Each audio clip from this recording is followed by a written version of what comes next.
नमस्कार मित्रों, story saga में आप सबों का बहुत स्वागत है। प्रत्येक वर्ष दिवाली से 2 दिन पहले धनतेरस का पर्व मनाया जाता है। इसी दिन से दीपोत्सव यानी दिवाली का त्यौहार भी आरंभ हो जाता है। इस दिन खरीदारी करने की परंपरा है।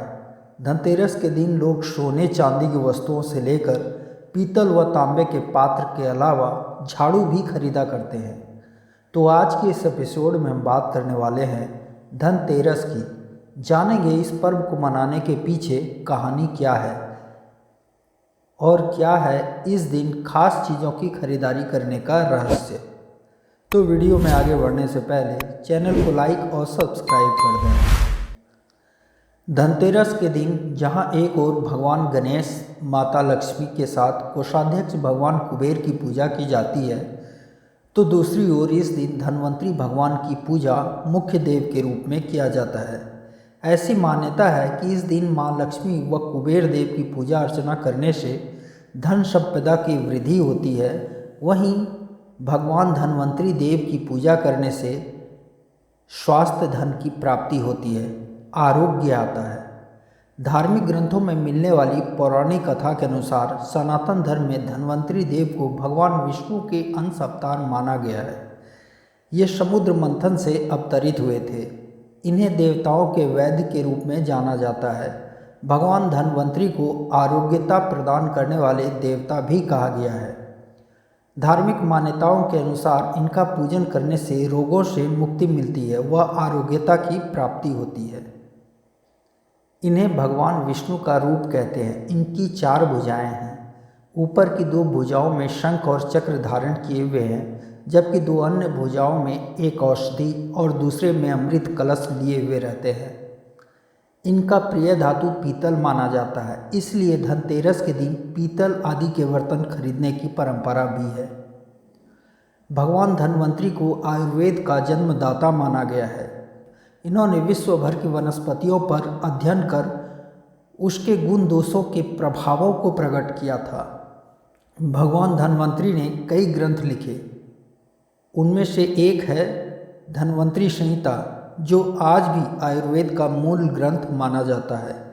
आयुर्वेद के आचार्य सुश्रुत मुनि ने भगवान धन्वंतरी से ही चिकित्सा शास्त्र का ज्ञान प्राप्त किया था।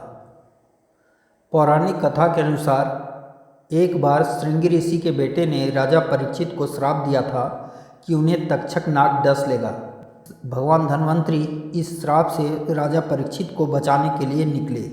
इधर तक्षक नाग राजा परीक्षित को डसने निकला। इस दौरान भगवान धन्वंतरी और तक्षक नाग का आमना सामना हुआ।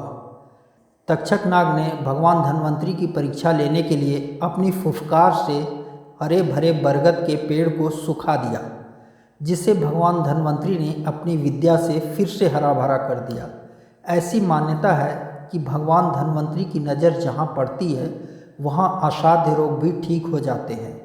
कथा के अनुसार भगवान धन्वंतरी समुद्र से अपने हाथों में कलश लेकर प्रकट हुए थे।